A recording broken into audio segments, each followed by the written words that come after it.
The wanted notice hit the table in front of Micah Lawson like a thrown blade, pinned flat by a thick green fist, and every head in the common room of the Crossroads Inn turned to look. Micah did not flinch. He had been sitting at the corner table with his surveyor's tools spread around him: rolled maps, a bone-handled compass, an inkwell with a cork stopper, and 3 candles burned halfway down to their bases, when the woman came through the door. He had noticed her the way you notice a storm building on the horizon. You do not ignore it because it is beautiful, and you do not ignore it because it could kill you. And the truth is that both of those things are part of the same feeling. She stood on the other side of his table now, her hand still pressed against the notice.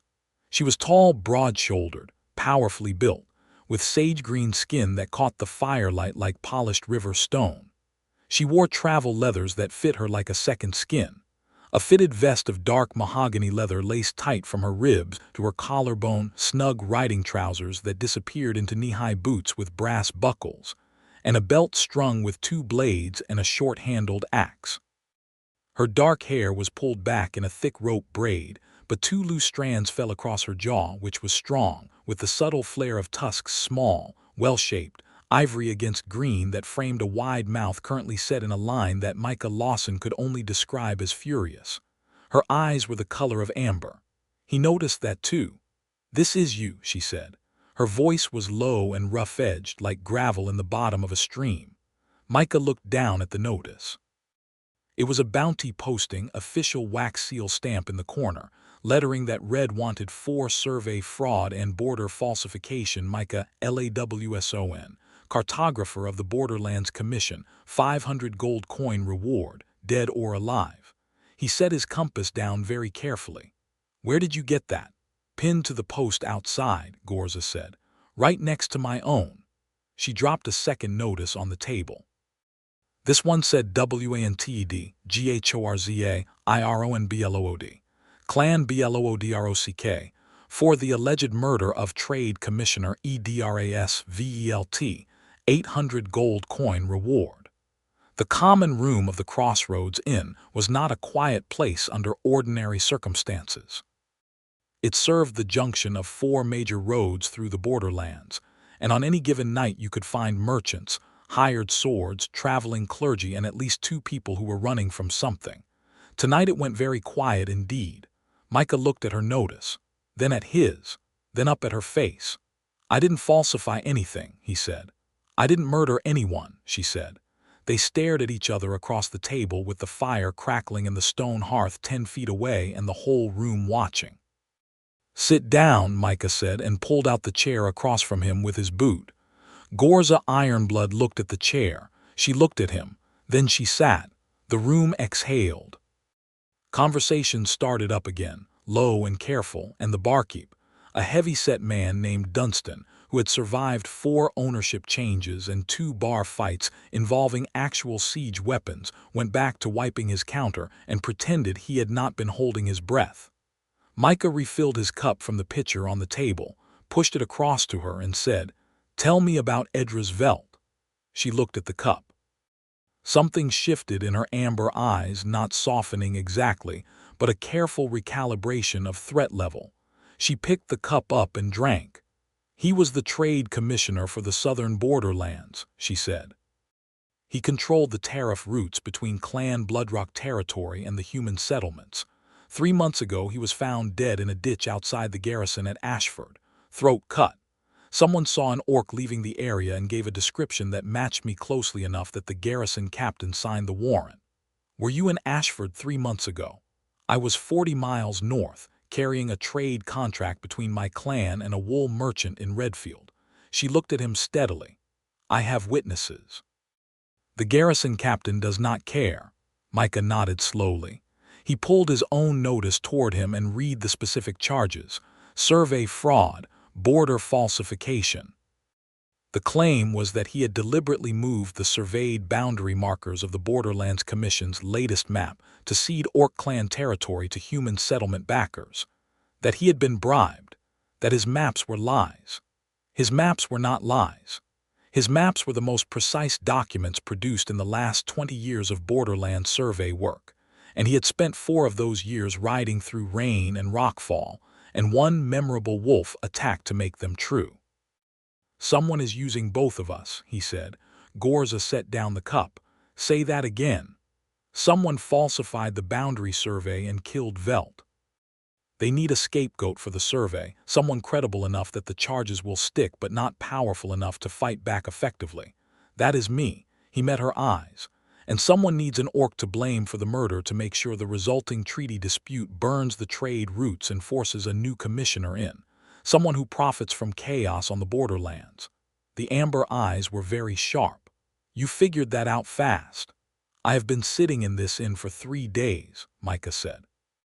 "I arrived here because someone sent an anonymous letter to the commission saying I should present myself for questioning at the Ashford garrison. I was on my way there when one of the road guards told me that the questioning would involve a noose."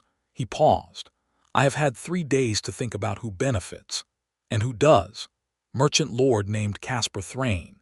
He runs a caravan company and has been trying to get the commission to redraw the northern boundary for 6 years. If the current survey is declared fraudulent, the entire map is invalidated. A new survey could take 2 years.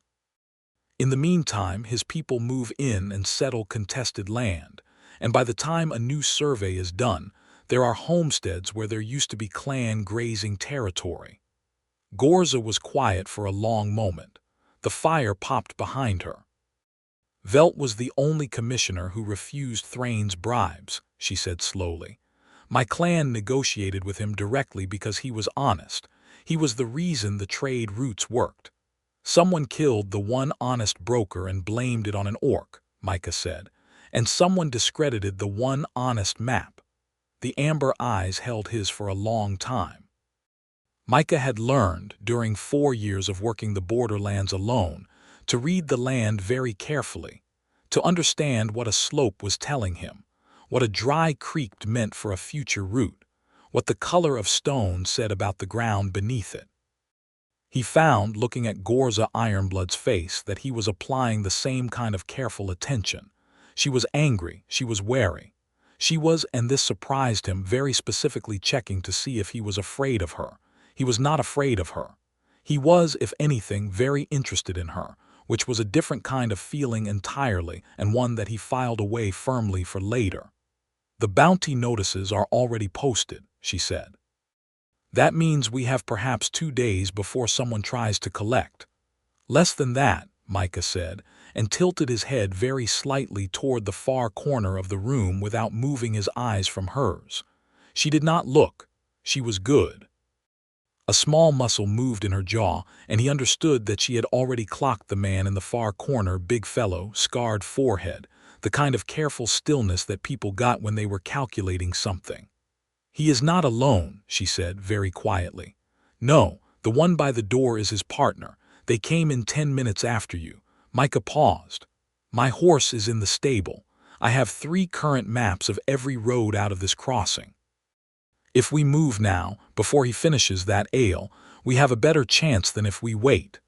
Gorza Ironblood looked at him across the table. It was a considering look, the kind a person gave when they were deciding whether another person was genuinely useful or simply convinced of their own usefulness, which were very different things. Micah held the look without shifting. "Why would you help me?" she asked. "Because we have the same problem," he said. "And because I have the maps and you can actually fight, and between those 2 facts we have a better chance of clearing both our names than either of us has alone." He started rolling up his documents carefully. "Also because I am not particularly interested in being hanged for something I did not do." Something moved at the corner of her mouth. It was not quite a smile, but it was almost something. "Stay behind me when we go out," she said, and stood.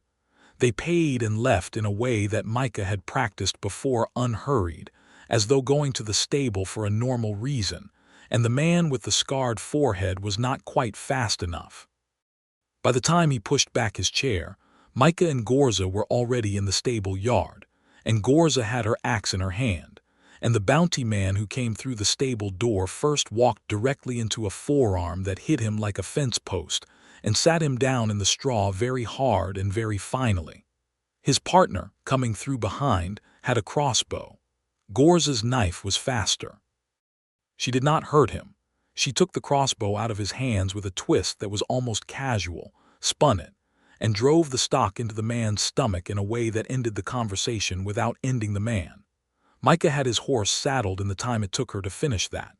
He looked at her standing in the lamplight of the stable with both bounty men on the floor and the crossbow in her hand, and felt something pull tight in his chest that had nothing to do with fear. "Do you have a horse?" he asked. "Outside, bay mare black mane tied to the east post. Get her, we go north."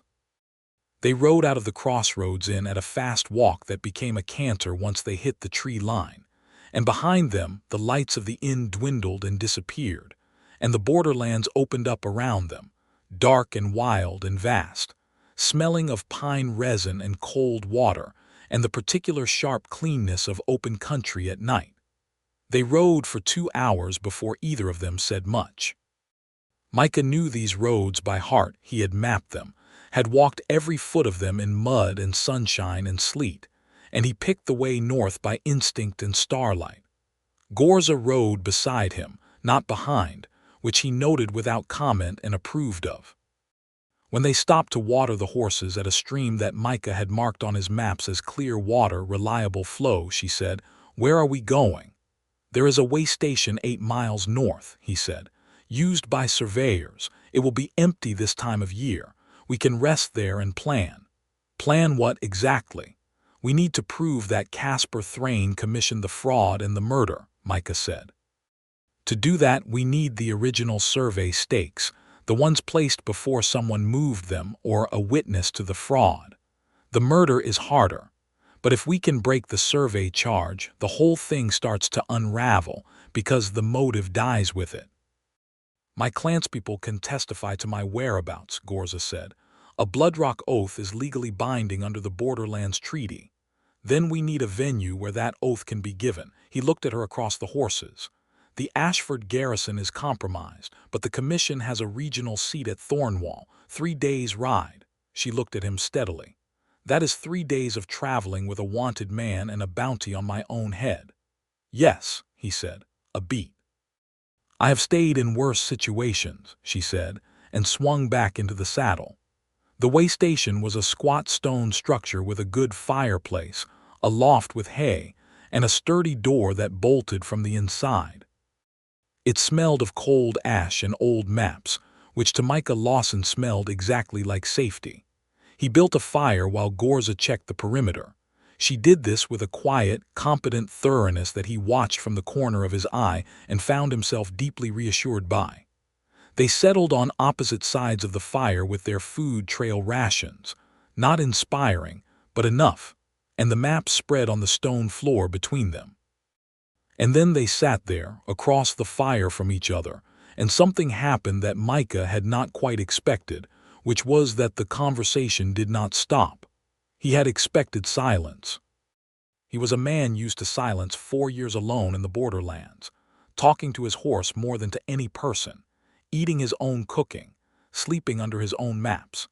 He had not expected that Gorza Ironblood, fierce and guarded and still half assessing him for threats, would ask sharp, specific questions about the survey boundaries that showed she understood the political geography of the borderlands better than most commission appointees he had met. She had been the clan's trade negotiator for 3 years. She had sat across tables from human merchants, garrison commanders, and commission bureaucrats, and she had fought not with weapons, but with careful, well-researched argument for every tariff concession and route allowance that Clan Bloodrock held. She was, Micah realized as the fire burned lower and the night deepened outside, precisely as sharp as she was physically formidable, and the combination was doing something alarming to his usual equilibrium. He asked her about the clan. She told him. Bloodrock had held its territory for 6 generations, a high plateau country with thin soil but good grazing and rich iron veins in the eastern ridges. The clan had moved, decades ago, from raid-based survival to trade, and it had been a hard transition, culturally as much as economically. Many of the elder warriors had resisted. Her mother had led the shift, had taken the clan through the worst years of the treaty disputes, and had died 3 years ago from a fever before she could see the trade route stabilize. Gorza said all of this matter-of-factly, the way someone told you about whether they had survived. But she said her mother's name, Kira Ironblood, with a weight that told Micah everything he needed to know about the shape of the grief she carried. He told her about the survey work, about the 4 years of it, the way the land surprised you constantly, the beauty of finding a valley that no human cartographer had marked, of being the first person to put a true name to a mountain pass. He told her about the loneliness of it without calling it loneliness. He just described the work, the long stretches of riding alone, eating alone, sleeping under canvas, and she listened to the space between the words, because she was clearly the kind of person who heard those too. "You like the borderlands," she said. It was not a question. "More than anywhere else," he said. "It is the only place I have been where the land does not care what you are. It just asks whether you can read it." She was quiet for a moment. The fire had burned down to steady amber coals, and in the light from them her face was cast in shades of gold and shadow, and she was, Micah thought, the most striking person he had ever sat across a fire from. "My clan says the same thing about the high plateau," she said, "that it does not give you anything. You earn everything or you go without." That sounds familiar. Her amber eyes found his through the firelight. There was something in them that was not the wariness of before. It was closer to recognition. The careful look of someone who has been alone with their own understanding of the world for a long time and has unexpectedly encountered someone who understands a similar thing. Neither of them said anything for a while. The coals glowed. Outside, the wind moved through the pine trees, and somewhere very far away a night bird called once and fell silent. Micah did not sleep. He sat there, across the fire from Gorza Ironblood, and stayed awake partly because old habit kept him alert in unfamiliar places, and partly because the conversation had the quality of something he did not want to lose by closing his eyes. She stayed awake too.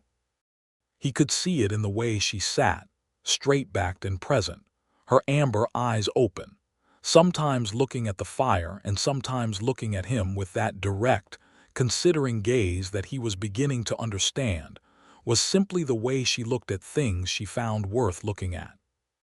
They talked through the night about maps and clan law and the politics of the borderlands, about the best cooking fires and the worst river crossings, about the only inn in the northern passes that served good ale and the garrison commander in Redfield, who had once tried to arrest Gorza for walking through the market, and had ended the encounter with considerably more dignity than he started it. He asked, somewhere in the deep quiet of the early hours, what she had planned to do before all of this, before the warrant. "I was finishing a trade route negotiation," she said. "New access through the Ironwood Pass. It would have opened a second route to the southern coast for Bloodrock goods. 2 years of work." She paused. "Thrain's people have been blocking it. He controls the current route and charges rates that make our goods uncompetitive." "That is the whole thing," Micah said, sitting up straighter. "That is why he moved now. Your clan was about to break his monopoly." Her jaw set. "And he could not simply outbid us, because Velt would not let the commission block the new route without legal grounds, so he killed Velt, and blamed your clan, and discredited the survey that legally defines where the Ironwood Pass route lies, which is in disputed territory that my clan has used for 3 generations, Gorza said. Her voice had gone very quiet in the way that was more dangerous than loud. "If the boundary map is invalidated, human settlement can move in during the remapping period, and the Ironwood route becomes legally unusable for your clan," Micah finished, "which kills the negotiation and gives Thrain another decade of monopoly." They stared at each other across the fire in the dark of the way station. "I need the staking records," Micah said. "The original survey documentation. I keep copies in a lockbox at the commission office in Thornwall, but the actual field stakes, the ones that were moved, would have Thrain's people's marks on them if we could dig one up and compare it to my planting records." "Where were the markers placed?" "The Ironwood boundary, 3 locations. The southernmost one is 18 miles from here. Gorza looked at him steadily. Then she said, "When the sun comes up, we ride south first. That takes us toward Ashford. I know." A pause. "Can you find the stake?" "I planted it," Micah said. "I can find it in the dark." Something changed in her face. It was subtle, a small release of something carefully held, and Micah thought, that is what trust looks like arriving. He understood it was not given cheaply by this woman. He understood, sitting across from her in the firelight, that it was worth considerably more than the 500 gold coin on his wanted notice. He said, "Get some sleep. I will watch."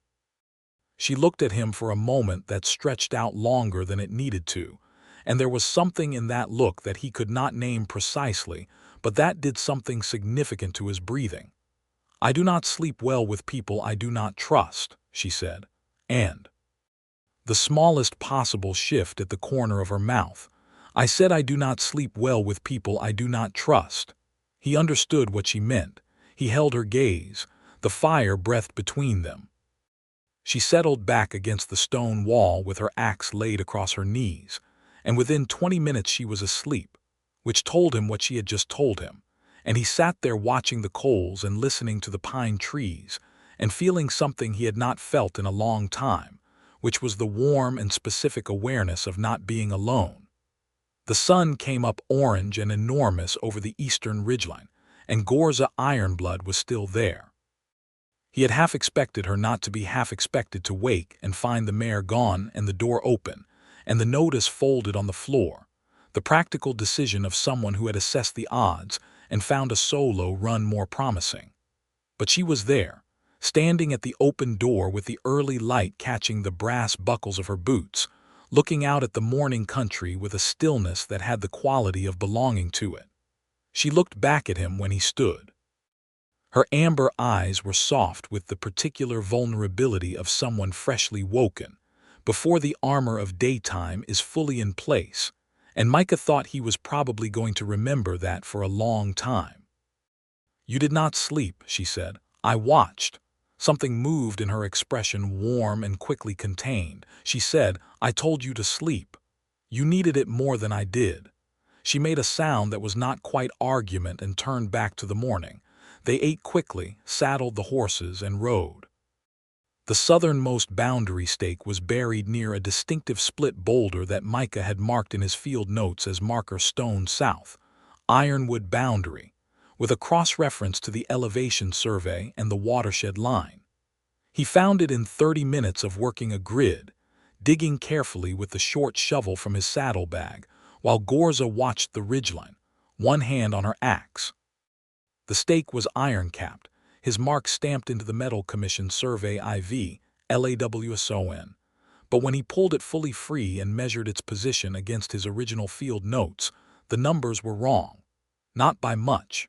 Not by anything a casual observer would catch. But wrong moved 11 feet southwest, in a direction that shifted the legal boundary just enough to exclude the Ironwood Pass approach from Bloodrock territory.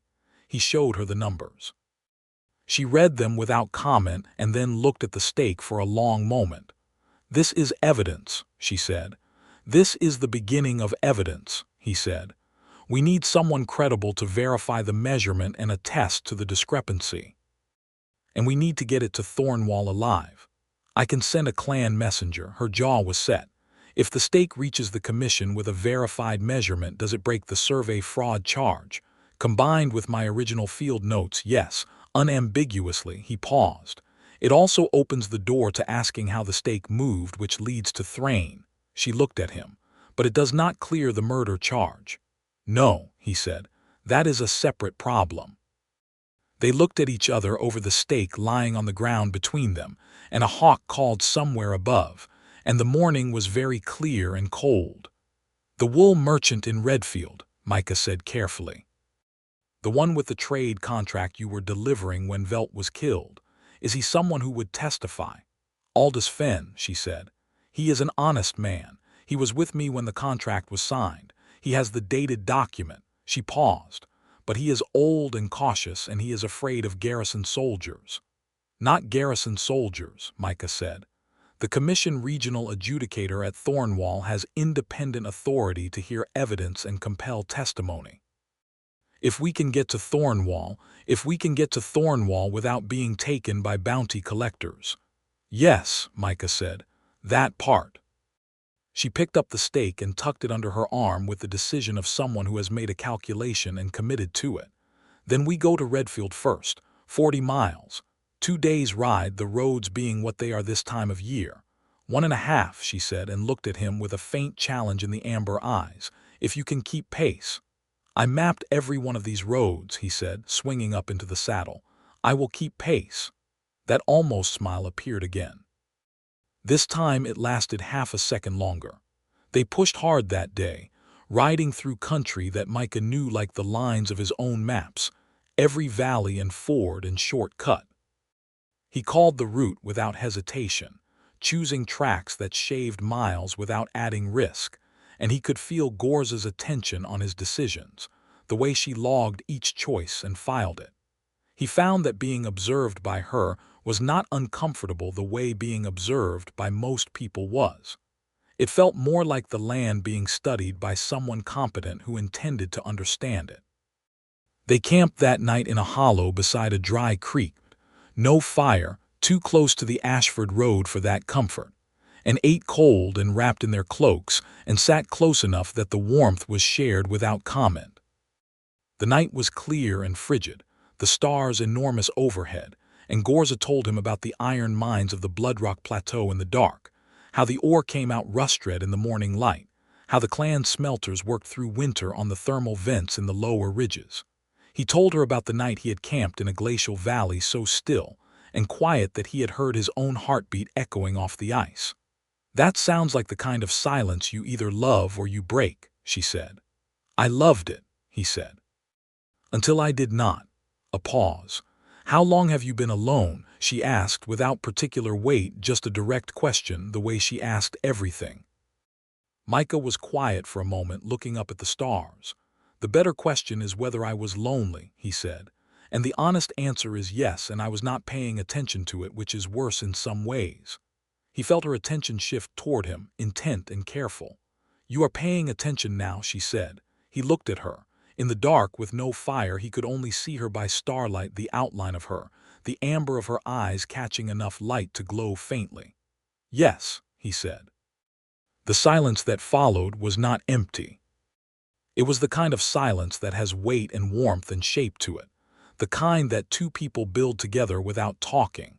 And Micah Lawson, who had been alone for a very long time, felt it settle around him like something returning to its right place. They reached Redfield the next afternoon, which was half a day faster than Micah's usual route and 8 hours faster than anyone chasing them would expect. The town was a market settlement, stone and timber buildings lining a wide main road, a covered market square, the smell of wool and wood smoke and good bread.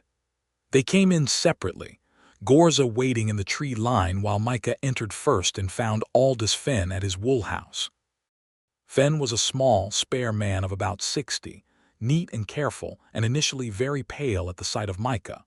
He had heard the rumors, but Micah laid the field stake and his original survey notes on the man's counting desk and spoke for 15 minutes, and Fenn listened with the focus of a man who has built his life on the accuracy of documents and could recognize the real thing when he saw it. Then Gorza came in, and Fenn went paler, because the wanted notices had reached Redfield too. But she did not speak immediately. She set the dated trade contract on the desk beside the stake, her copy, with both their seals on it, and said, "The date is 8 days before Velt died. 40 miles from Ashford I was here." Fenn looked at the contract. He looked at the stake. He looked at Gorza Ironblood for a long moment, and then he looked at Micah. "I will testify," he said. "I have always believed in honest dealing. It is why I traded with Bloodrock when others would not." He folded his hands on the desk. "How do we get to Thornwall?" "You ride with us," Micah said, "under my protection." Fenn looked at Gorza. She met his eyes steadily without demand. He nodded slowly. "Give me an hour to close the wool house," he said. They rode for Thornwall the next morning, 3 of them, Fenn on a steady brown cob that he handled with the careful competence of a man who trusted tools he knew well. The route north was longer and harder. It climbed through the high ridge country that formed the backbone of the borderlands, and on the second day of climbing it began to rain. Micah was not worried about the rain.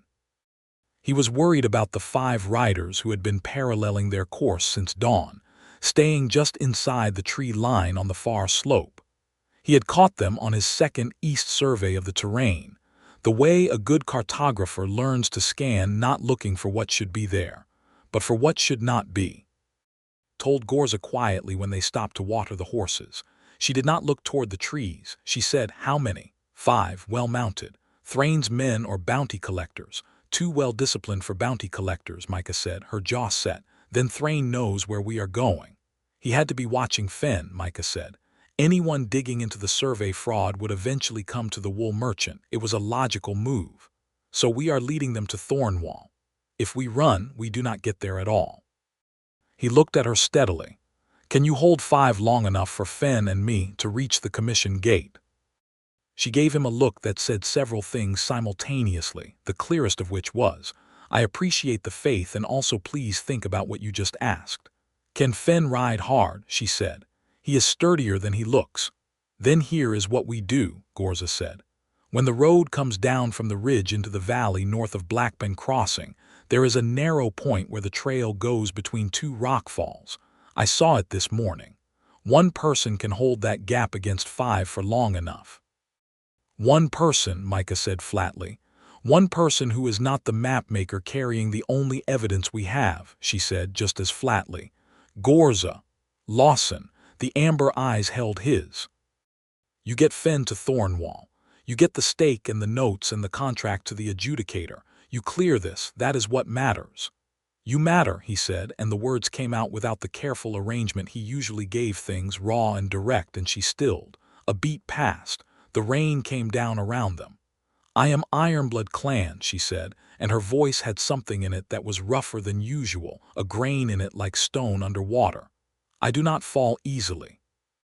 I am not interested in how hard you fall, Micah said. I am interested in you not falling at all. She looked at him for a long moment in the rain, the water running off the ridge of her brow and down the line of her jaw, the brass buckles of her boots catching what light there was. Then she said, there is a second move. Tell me. If we send Fenn ahead with the documents on the fastest horse and a clear instruction to present himself to the commission gate and say nothing else until the adjudicator arrives, then you and I hold the gap, Micah said. Then you and I hold the gap. The amber eyes were steady. You have that short bow in your kit. I am better with a bow than I look, he said. How much better? I spent 4 years in the borderlands alone, he said. I eat what I shoot. I am good enough. That almost smile crossed her face again, and this time it went further. It became an actual smile, brief and brilliant, and it did something to Micah's chest that he was going to be thinking about for a long time. They sent Fenn ahead. He went white at the instruction but set his cob to a fast trot with the evidence in a sealed leather satchel strapped to his chest, and disappeared down the north road. And then Micah and Gorza went to the gap in the rockfall and waited. The 5 riders came through the tree line 20 minutes later, and they were not subtle. They had given up the pretense of cover. They were big men on heavy horses, and 3 of them had crossbows and 2 had swords, and they did not stop when Micah stepped into the road. Go back, Gorza said from the top of the right-hand rockfall, her voice carrying cleanly through the rain. She had her axe in one hand and a throwing knife in the other, and she stood against the gray sky like something carved from the mountain. This road is closed. The lead rider laughed. Stand aside, Orc. You are worth 800 coin and the mapmaker is worth 5. We are not leaving empty. What happened next was something Micah Lawson would describe differently depending on who asked.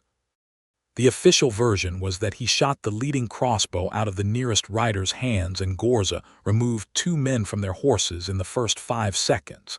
And the combination of the sudden crossbow loss and the rockfall terrain made the remaining 3 riders make the very sensible decision to pull back and regroup, which gave Micah and Gorza the time they needed to ride hard for the north road and leave the gap behind. The less official version was that Gorza Ironblood was extraordinary, moving along the rock face with an efficiency that was half martial training and half something that looked like pure physical joy, like a hawk stooping, like something finally doing exactly what it was built to do. He shot cleanly and fast and did not miss, and she never needed to look for him in the chaos because they were, somehow, already moving in the same rhythm, covering the same ground, keeping the same line. He had mapped thousands of miles of terrain alone, had learned every fold of the borderlands by himself, and the experience of working with someone who matched his read of the ground in real time was something he could not quite find words for. They rode hard for 4 hours after the gap and came over the last ridge into the Thornwall Valley at dusk, with the lights of the commission seat burning gold below them, and Fenn's brown cob tied to the post outside the main gate, which meant he had made it. Micah pulled up and looked down at the lights. He was breathing hard, and the rain had soaked through his coat, and he had a shallow cut across his forearm from a crossbow bolt that had come close enough to score, and all of it together, the cold and the exhaustion and the blood and the valley lights, and the woman riding beside him who had held a mountain gap in the rain and was still there, all of it compacted into something that felt very precisely and specifically like alive. He looked at Gorza. She was watching him with those amber eyes, reading him the same way she read the terrain, and her breath made small clouds in the cold air. "We made it," Micah said. "We are not inside yet," she said, but the grain in her voice was warm, and when her horse shifted close enough that her knee brushed his, she did not pull away. They did not pull away. They went down to Thornwall together. The commission adjudicator was a dry, precise woman named Rector Solving who had been in the Borderlands service for 30 years and had the particular exhausted authority of someone who had seen everything and was immune to being surprised. She received Fenn's evidence at nightfall, heard his testimony, examined the stake and the field notes and the contract by lamplight for 2 hours without speaking, and then had both of the wanted notices suspended pending investigation before midnight. "Suspended," Gorza said flatly, when Micah brought her the news. They were in the commission's small guest quarters, separate rooms, both clean, both warm, and she was standing by the fire with a cup of something hot and her hair unbraided for the first time, falling loose and dark to her shoulders. He stopped when he saw her like that. He could not help it. She looked at him with an expression that said she had noticed him stopping. "Suspended means we can walk in the town without being collected," Micah said, recovering, "and it gives Solvin authority to investigate Thrain directly." "Will she?" "She will if I give her the rest of what I have." He pulled out his survey journal, the one that held every day of 4 years of work in the Borderlands, every measurement, every landmark, every discrepancy noted in real time. "I have records going back 3 years that show the boundary placement as it originally stood. When they compare it to the current stakes, the movement will be provable." Gorza set down her cup. "And the murder. Solving has authority to compel the garrison at Ashford to produce its own investigation records. If the original witness description is in those records, and if it does not actually match you," he met her eyes. "Descriptions are specific. Height, build, the color of travel leathers. If the witness said dark leathers and your kit is dark, that is nothing. But if the witness said something that does not match, I had a red trade sash," she said quietly. "Bloodrock clan colors for a formal trade delivery. Red sash, visible at 50 paces. She looked at him. "If the garrison witness said dark leathers and no sash, that is not me. And if they said red sash, they were looking for someone specific. Which means a witness was told to describe you," Micah said. The fire burned. They looked at each other. "This is going to take time," Gorza said. "Solving is thorough," Micah said. 2 weeks, maybe 3. "In Thornwall." "In Thornwall," he confirmed. She turned to look at the fire, and he looked at her profile, the strong jaw, the small tusks, the loose hair, the line of her shoulders under the leather vest, and felt the pull of her so acutely that it was almost a sound, a low harmonic under everything, and he was done pretending he did not feel it. "Gorza," he said. She turned. Whatever she saw in his face made something shift in hers, open and careful and present. "I have been sitting across fires from you," he said, "and riding the same roads and holding the same lines, and I think you are the most remarkable person I have ever met in 4 years of meeting the borderlands." The amber eyes were very still. "And I understand," he said carefully, "if what we have is a practical alliance and nothing beyond that. But I am not going to pretend I feel less than I feel." She was quiet for a moment. The fire crackled. Then she crossed the small room in 2 steps, and the second step brought her very close, and she put her hand, her large, strong, warm hand, against his jaw and tilted his face up to hers and said, "I stayed across the fire all night because I wanted to." He put his hand over hers. "I know. Micah Lawson," she said, and his name in her mouth, the grain of her voice on it, was something he had not been prepared for. "I do not want what I cannot keep." "Neither do I," he said. She kissed him. It was warm and certain, and had the quality of a decision that had been building for some time and was now simply arriving like a river, finding the course it was always going to take. He kissed her back with everything he had, which was not nothing, and she made a small sound against his mouth that undid several things in him all at once. They stood together in the firelight in the small guest room for a long time, and what passed between them was warm and unhurried and deeply real, and Micah felt the particular and profound unclenching of a man who has been tensed against his own aloneness for long enough that he has forgotten what it feels like to let go of it. The next 2 weeks in Thornwall were the strangest and most unexpectedly good stretch of Micah Lawson's life. Solving's investigation moved with the grinding inexorability of institutional authority properly applied. She dispatched commission riders to Ashford, subpoenaed the garrison's investigation records, sent surveyors back to the Ironwood boundary with Micah's original notes, and began quietly gathering evidence on Caspar Thrane's commercial interests in the boundary zone. Thrane himself, receiving word that the commission had opened a full investigation and that the wanted notices were suspended, made the mistake of overreacting. He sent a man to Thornwall, a nervous, well-dressed agent who visited Micah at the tavern where he and Gorza were eating dinner, and made an offer of considerable money to withdraw the survey documentation and disappear. Micah looked at the offer. He looked at Gorza across the table. She had a knife laid flat beside her plate in a way that made the agent's eyes track to it involuntarily. "No," Micah said pleasantly. "And you should tell your employer that his agent just confessed knowledge of the survey fraud to a commission mapmaker in the presence of a material witness. You may want to move quickly." The agent moved quickly. Solving's people were faster. Within a week, Thrane's agent was in commission custody and singing like a river in spring flood. The evidence of the survey fraud came apart like a rotten rope, staged, badly, by men who had understood the commercial outcome they needed, but not the technical precision required to falsify professional survey work convincingly. The murder of Velt was harder, but the garrison records showed that the original witness description had been filed by a man with documented financial ties to Thrane's caravan company, and the description itself made no mention of a trade sash.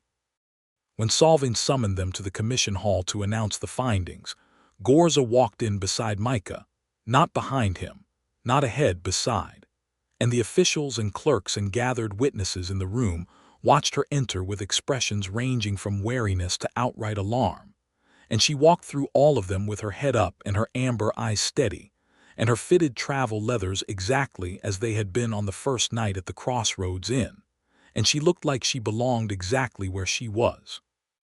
Solving read the findings dry and official. The survey charges against Micah Lawson dismissed entirely. The murder charge against Gorza Ironblood dismissed for insufficient evidence and contradicted by alibi witnesses. The investigation into Caspar Thrane to proceed under commission authority. The Ironwood boundary restored to its original legal position as mapped. She said all of this in the tone of a woman reading a shopping list, and every word of it was justice, clear and final. Micah exhaled. Gorza did not move, but he felt, from where he stood beside her, the release in her, the slow unbinding of something that had been wound very tight for a very long time. When it was done, when the hall had emptied enough to breathe, she turned to him. Her amber eyes were bright, and it was not tears. It was not, but something very close to the edge of that, and it made her look, for just that moment, not fierce but young and exhausted and real. He took her hand. She let him.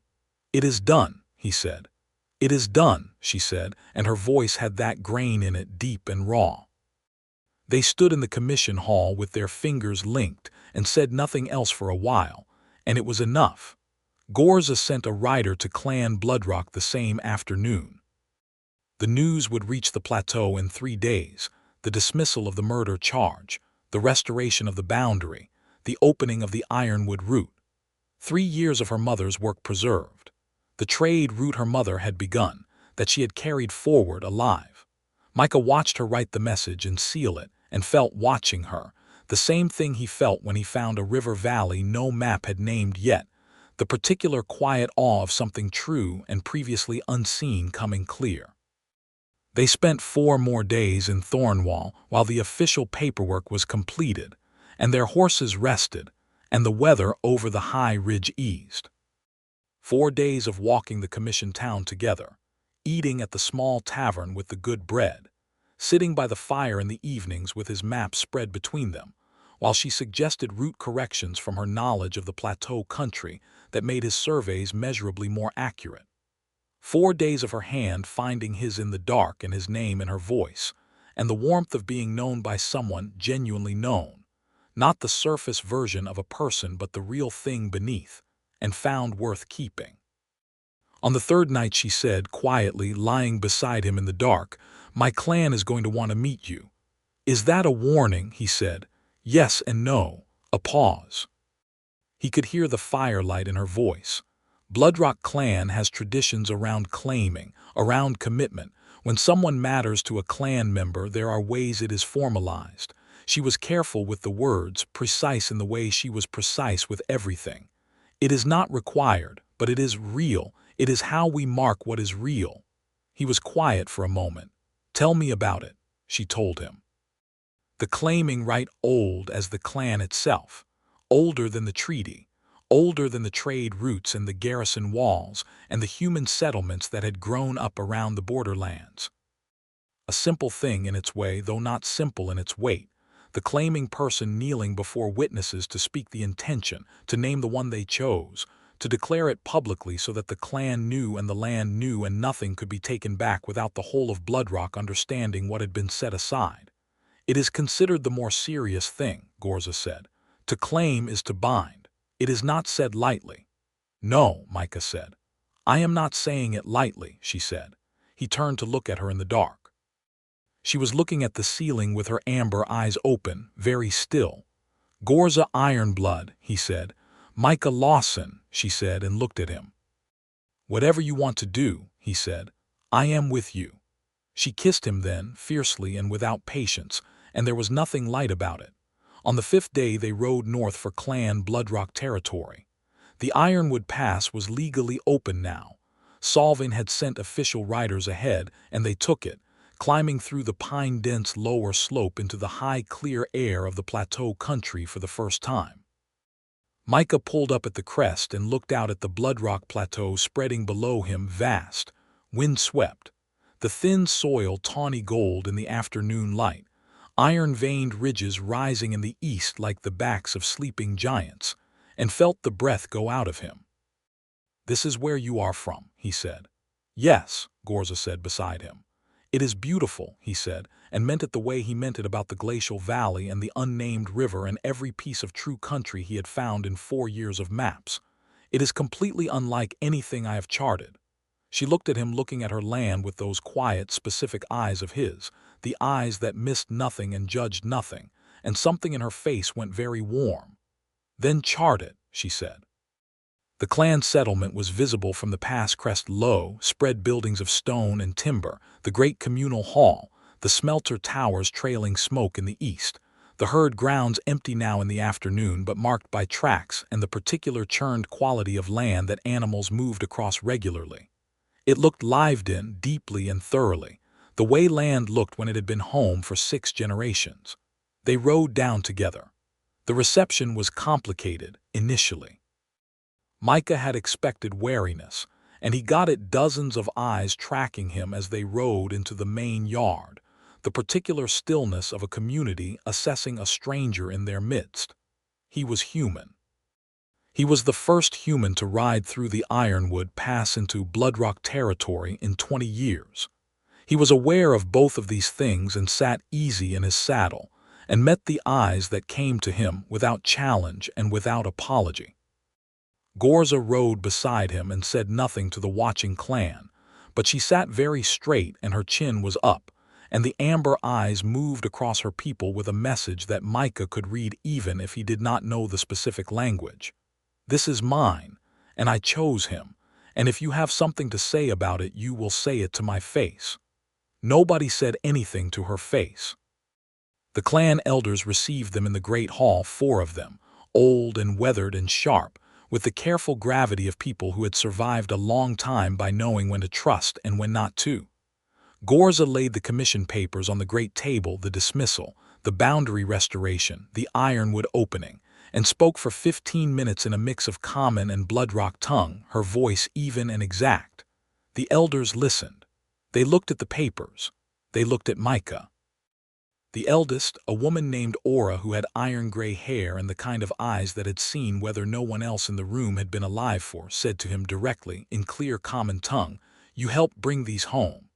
"I helped," Micah said. "She did the harder work." Aura looked at him for a long moment. Then she looked at Gorza. Something passed between them, 2 generations of Bloodrock understanding packed into a look. Aura said, "You are welcome here, cartographer." He was given a room in the guest quarters of the hall. Gorza's own quarters were on the far side of the communal building, and the first night she did not come to him, and he understood that there were protocols here that mattered and he was willing to wait. He lay in the unfamiliar dark and listened to the plateau wind move across the stone buildings, a sound unlike any wind he had heard anywhere else, lower, steadier, the sound of a place that had been what it was for a very long time, and felt, strangely, at home. In the morning she took him out to the eastern ridge to show him the iron veins. They walked for 2 hours through the high, thin air, and she showed him how the ore ran, the color change in the stone, the way the ridge folded over itself, and he listened and looked and asked questions, and she answered them with the precise, proprietary pleasure of someone sharing something they love with someone they trust.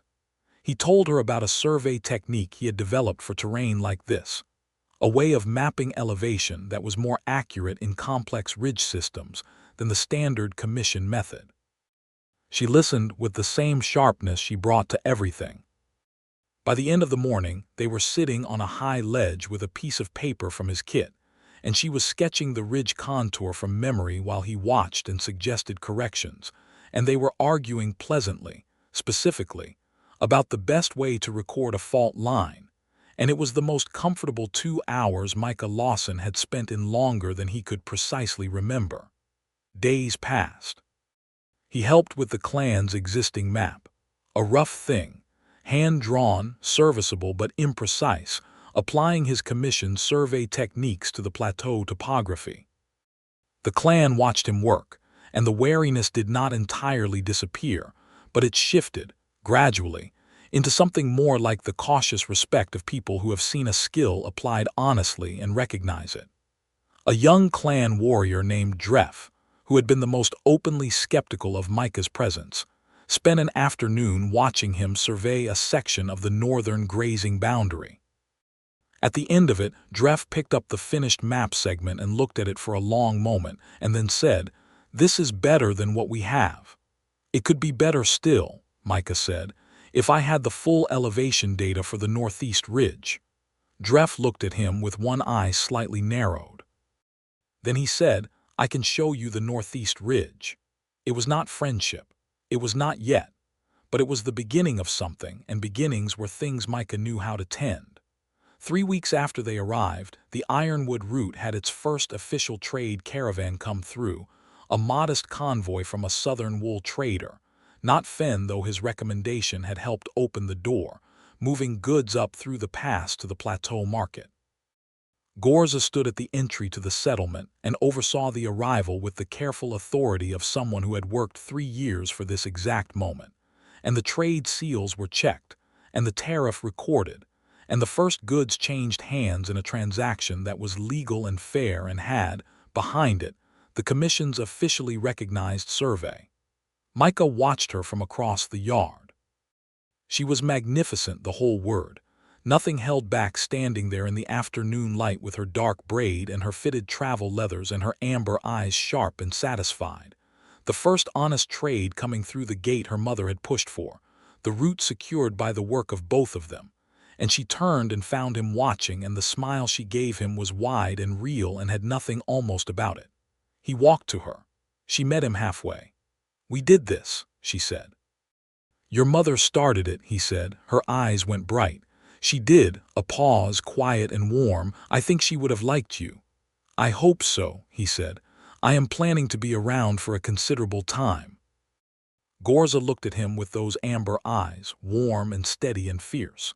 She reached up and put her hand on the side of his face, that gesture she had, large and warm and certain, and he leaned into it without thinking. "I have been thinking about what I want," she said. "Tell me," he said. "I want to stay," she said. "I have spent 3 years negotiating away from this place, gone more than I was here, and now I want to be here. And I want you here." She was very direct. "Can you do your work from here?" He thought about it honestly. A map maker could work from anywhere. It was the nature of the work. The commission contracts required travel, but they also required a base of operations, a place to return to, and the Ironwood Pass was now a legal commission-recognized route, which meant that Bloodrock territory was, technically, accessible to commission surveyors for the first time. "Yes," he said, "it would be actually useful. The plateau is almost entirely unsurveyed. There is enough work here for years." "Years," she said. "Years," he said. She kissed him there in the yard of the clan settlement, with the first trade caravan still unloading behind them, and members of Clan Bloodrock visible at the edges of the yard watching. And he kissed her back with the same uncomplicated, wholehearted certainty that he brought to everything he meant. And nobody in the yard looked particularly surprised. And Dreff said something in Bloodrock tongue that made 2 of the elder women laugh. It was the kind of moment that became a story. He would hear it told back differently by different people, some funnier, some more dramatic, and all of them true in the ways that stories were true. The claiming rite was set for 5 days later, when the full clan had returned from the summer grazings and the eastern mine crews were back in the settlement. Gorza told him what would happen. She would go to the center of the great hall, before all of Bloodrock who chose to witness, and she would kneel and speak the intention and name him, and it would be done. The only thing asked of him was to be there to receive it. "Is there anything I say?" he asked. "Yes," she said. "You say you accept." "And if I want to say more than that," she looked at him with those warm amber eyes. "You can say what you want," she said. "My people will understand whatever you say, or I will tell them what you meant." He thought about what he wanted to say. He thought about a lot of things. The night before the rite, he sat alone at the small desk in his guest quarters with a piece of survey paper and a pen, and he tried to draw from memory the exact configuration of the waystation fireplace, the stone hearth, the proportions of the room, the way the coals had glowed orange and amber in the dark, because it felt important to have it right, to have it true, the shape of the place where the thing had started. He had it mostly right in the first try. The measurements were good. He was a precise man. He wrote in small, careful letters along the edge of the paper. She was still there when the sun came up. He folded the paper and put it in his surveyor's kit. The night of the rite, the great hall was full. Full in a way that made Micah understand what it meant to be a clan, not a settlement but a people, a belonging that went through generations, that held the shapes of the ones who had built it and the ones who were still building it. Torchlight lined the walls and the long tables were pushed to the sides, and the center of the hall was open, a space of stone floor and firelight, and the whole of Bloodrock who was present was there. Micah stood at the edge of the open space. He had washed and worn his cleanest things, which were a surveyor's good coat and his best boots and his compass at his belt, the bone-handled one, the first quality one he had ever owned, bought with the money from his first commission contract 7 years ago. He stood there and breathed and waited. Gorza came in from the far door, and the clan moved to make way for her, and the room went very quiet. She was in her travel leathers, the fitted mahogany vest, the snug riding trousers, the brass-buckled boots, and her hair was loose, all of it, dark and heavy past her shoulders. She had her clan marks on her forearms, visible now where her sleeves were pushed back, old ink in patterns that Micah could see but could not read. She walked to the center of the hall with the particular certainty of someone doing something that matters, and Micah's heart was doing something complicated and entirely deserving of the moment. She stopped in the center of the fire-lit space. She looked at him, the amber eyes, warm and clear and absolutely certain. And Gorza Ironblood, who feared nothing, who had held a mountain gap in the rain, who had negotiated trade routes through 3 years of bureaucratic obstruction, who had sat across a fire all night to assess a man she barely knew and found him worth keeping, Gorza Ironblood went to one knee on the stone floor of the great hall of Clan Bloodrock, before every witness her people could provide, and said his name. "Micah Lawson," she said. Her voice carried through the hall without effort, low and clear, and carrying that grain that was particular to her, that he heard now as specifically and recognizably as a landmark on a map. "I claim you before Bloodrock and before the open land. You are the one I choose. You are the one I name. What I have is yours, and what you carry with me beside you." She paused. The amber eyes did not waver. "I choose you not because I have to, but because there is no one else I want to choose. Because you sat across the fire from me all night and you did not flinch, and in the morning I was still there, and every morning after that I want to still be there." The hall was completely still. Micah walked to her. He stood before her where she knelt on the stone, and he looked down at her, at this woman who feared nothing and had kneeled to him, and felt the shape of the moment as precise and full as any piece of true country he had ever mapped. He said, "I accept you." He stopped and started again, because that was true but not enough.